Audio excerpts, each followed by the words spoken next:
Hello दोस्तों, स्वागत है आपका एग्जाम फैक्ट तैयारी यूट्यूब चैनल में। दोस्तों आशा करते हैं आप सभी मस्त, ज़बरदस्त और शानदार होंगे। आज की इस क्लास में दोस्तों हम बात करने वाले हैं यूपीएसआई भर्ती 2025 के लिए। यहाँ पर हम लेकर आए हैं सामान्य हिंदी के 2024 में पूछे गए महत्वपूर्ण प्रश्न दोस्तों।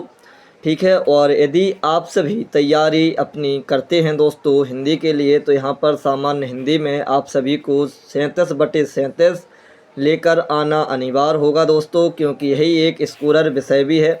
आप सभी को पता है हम यहाँ पर ऑफिशियल पेपर को डिस्कस करने वाले हैं दोस्तों, और यह हमारा सेट नंबर 3 है।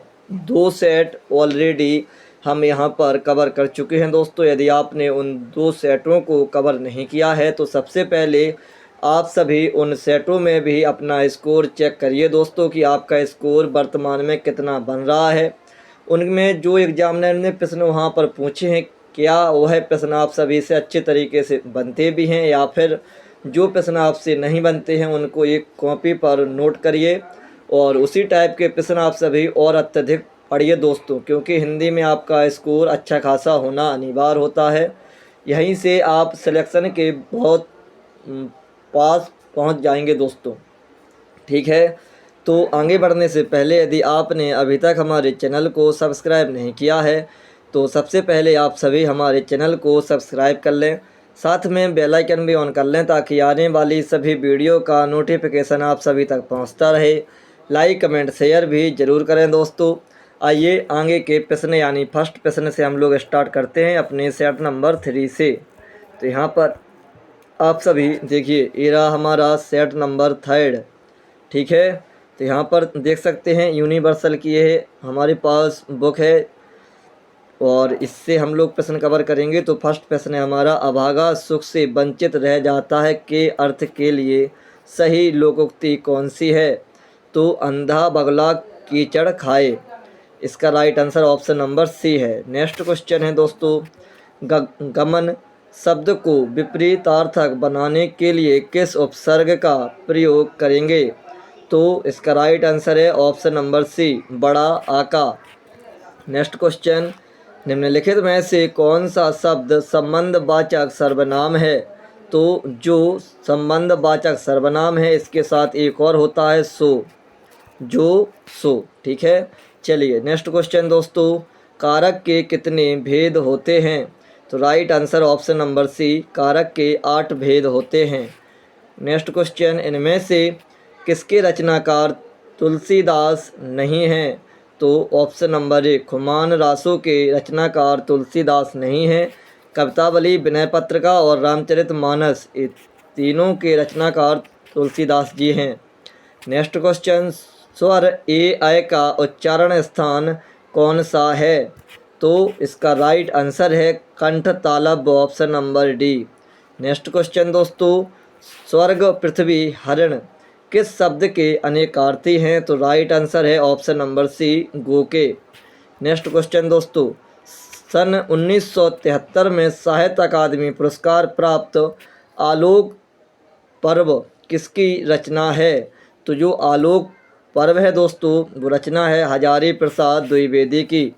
नेक्स्ट क्वेश्चन, 2002 में 2 पंक्तियों के बीच कविता के लिए साहित्य अकादमी पुरस्कार किसे दिया गया? तो right answer option number B, Rajesh Joshi को। नेक्स्ट क्वेश्चन दोस्तों, स्वर संधि कितने प्रकार के होते हैं? तो राइट आंसर है ऑप्शन नंबर ए, 5 प्रकार के। नेक्स्ट क्वेश्चन, वह घर से बाहर गया इस वाक्य में से कौन सा कारक है? तो घर से बाहर गया दोस्तों तो वो अलग हो रहा है अपने घर से, और जब भी कोई वस्तु किसी चीज़ से अलग हो वहाँ पर अपादान होता है दोस्तों। चलिए नेक्स्ट क्वेश्चन है दोस्तों, तो हम लोग इस साइड वाले प्रश्न और कवर करते हैं। 11 प्रश्न हमने तैयार कर लिए हैं। नेक्स्ट क्वेश्चन है हमारा, निम्नलिखित में से कौन सा शब्द त्र्यंबक का पर्यायवाची नहीं है? तो राइट आंसर है ऑप्शन नंबर बी, त्रिलोक नहीं है इसका त्र्यंबक का पर्यायवाची। नेक्स्ट क्वेश्चन, कौन सा वाक्य शुद्ध है? तो रामचरितमानस एक धार्मिक ग्रंथ है, यह वाला वाक्य शुद्ध है दोस्तों। ठीक है, चलिए नेक्स्ट क्वेश्चन, निम्नलिखित में से किस रस का स्थायी भाव क्रोध है? तो राइट आंसर है ऑप्शन नंबर डी, रौद्र रस का। चलिए नेक्स्ट क्वेश्चन, सितु सम भिन्नार्थक शब्द के जोड़े को पहचानिए। तो अपेक्षा, उपेक्षा इसका राइट आंसर है दोस्तों। नेक्स्ट क्वेश्चन, परीक्षा शब्द निम्नलिखित वर्गों में से किस वर्ग में आता है? तो परीक्षा आएगा आपका ऑप्शन नंबर बी, तत्सम। नेक्स्ट क्वेश्चन, कर्म वाच्य में प्रधान होता है। तो कर्म वाच्य में जो प्रधान होगा वो क्या होगा? कर्म ही होगा अपने आप में। Option number D is the correct answer. 18वां क्वेश्चन है दोस्तों, चंद्रमा तथा ब्राह्मण के लिए एक शब्द है। तो right answer option number C, द्विज। नेक्स्ट क्वेश्चन, पंकज में कौन सा समास है? तो पंकज में समास है बहुव्रीहि है।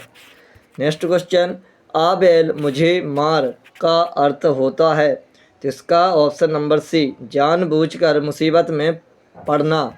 चलिए नेक्स्ट क्वेश्चन है दोस्तों, हर्ष, शोक, घृणा, आश्चर्य जैसे भावों को व्यक्त करने के लिए कौन से चिन्ह का प्रयोग किया जाता है?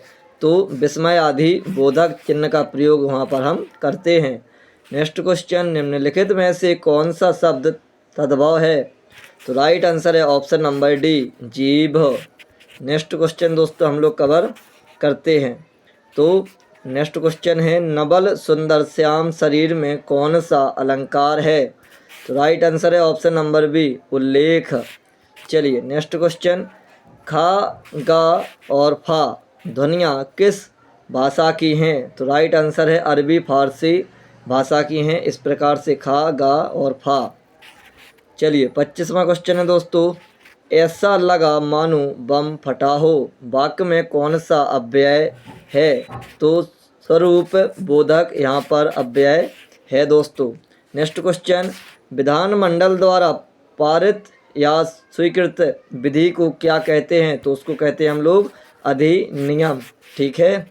चलिए नेक्स्ट क्वेश्चन दोस्तों, अर्धविराम का सूचक चिन्ह कौन सा है? तो अर्धविराम का सूचक चिन्ह है ऑप्शन नंबर बी, यहाँ पर आप लोग स्क्रीन पर देख सकते हैं। 28वां क्वेश्चन, निम्नलिखित में से किस वाक्य में अकर्मक क्रिया है? तो हमने बताया था कि आप लोग अकर्मक क्रिया निकाल सकते हैं। तो इसका अकर्मक क्रिया है ऑप्शन नंबर बी, पानी बरस रहा है। ठीक है, अकर्मक क्रिया है। चलिए नेक्स्ट क्वेश्चन, निम्नलिखित प्रश्न में 4 विकल्पों में से उस विकल्प का चयन करें जो दिए गए शब्द युग्म का सही अर्थ का सही विकल्प हो, यानी सूची और सूची। तो सूची मतलब सुई होता है और सूची मतलब तालिका होता है। ठीक है।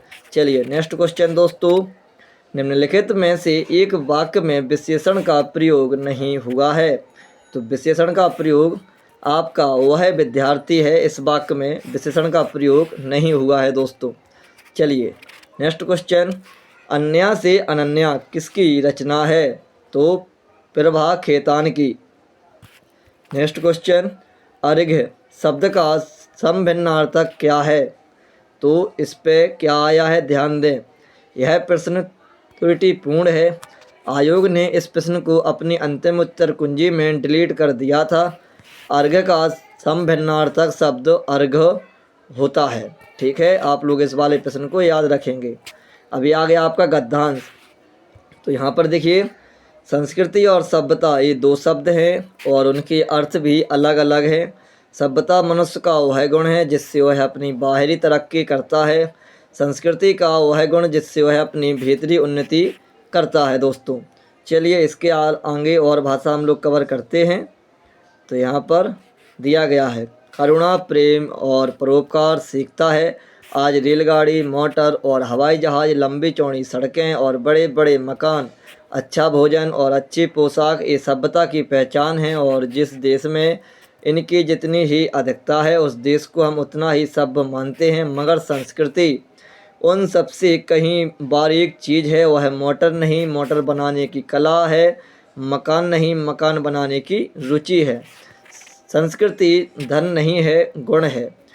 संस्कृति ठाट बाट नहीं, विनय और विनम्रता है। एक कहावत है कि सभ्यता वह चीज़ है जो हमारे पास है, लेकिन संस्कृति वह गुण है जो हम में छिपा हुआ है। हमारे पास घर होता है, कपड़े लत्ते होते हैं, मगर ये सारी चीज़ें हमारी सभ्यता के सबूत हैं।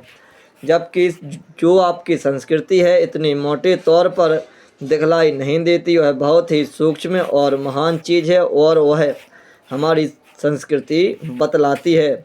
आदमी के भीतर काम, क्रोध, लोभ, मद, मोह और मत्सर ये 6 विकार प्रकृति के दिए हुए हैं। मगर ये विकार अगर बेरोक छोड़ दिए जाएं तो आदमी इतना गिर जाए कि उसमें और जानवर में कोई भेद नहीं रह जाए। इसलिए आदमी इन विकारों पर रोक लगाता है। इन दुर्गुणों पर जो आदमी जितना ज़्यादा काबू कर पाता है, उसकी संस्कृति भी उतनी ऊंची समझी जाती है।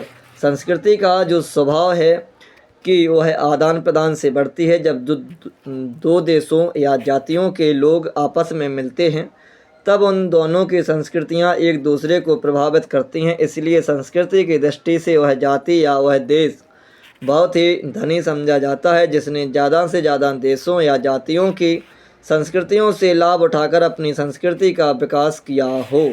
चलिए दोस्तों, यहाँ पर हम लोग प्रश्न देखते हैं। तो यहाँ पर पहला प्रश्न पूछा गया है, सभ्यता का अभिप्राय है। तो ऑप्शन नंबर सी में है मानव के भौतिक विकास का विधायक गुण। इसका राइट आंसर है। नेक्स्ट क्वेश्चन, संस्कृति का अभिप्राय है। तो ऑप्शन नंबर ए मानव की आत्मिक उन्नति का संवर्धक आंतरिक गुण। ठीक है। चलिए नेक्स्ट क्वेश्चन दोस्तों, संस्कृति का मूल स्वभाव है कि वह आदान प्रदान से बढ़ती है। नेक्स्ट क्वेश्चन, संस्कृति सभ्यता से इस रूप में भी भिन्न है कि संस्कृति सभ्यता की अपेक्षा अत्यंत सूक्ष्म होती है। ठीक है। चलिए नेक्स्ट क्वेश्चन, मानव की मानवीयता इसी बात में निहित है कि वह अपने मन से विद्यमान विकारों पर नियंत्रण पाने की चेष्टा करें। तो ये हमारे आज का जो हमारा प्रैक्टिस सेट है 3rd नंबर का दोस्तों, हमने इसमें 37 प्रश्न कवर किए हैं।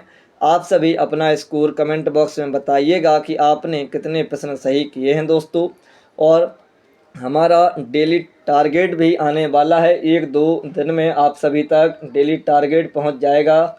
जिस भाई या बहन को हमारे साथ तैयारी करना हो, वह हमसे जुड़कर लगातार तैयारी को बेहतर बना सकते हैं दोस्तों, आप सभी भी।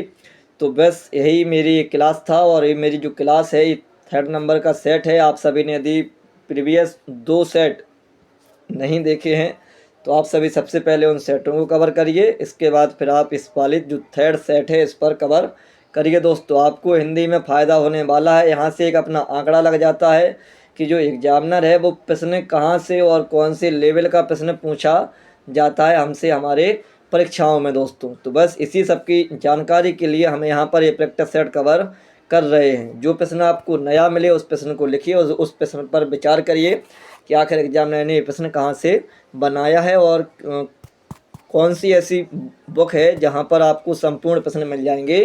तो वो यही बुक है यूनिवर्सल की, राजपाल सिंह की। तो बस आशा करेंगे आपको हमारी यह हिंदी की क्लास बहुत ही अच्छी लगी होगी। इसी के साथ हम अपनी क्लास को विश्राम करते हैं। जय हिंद, जय भारत दोस्तों।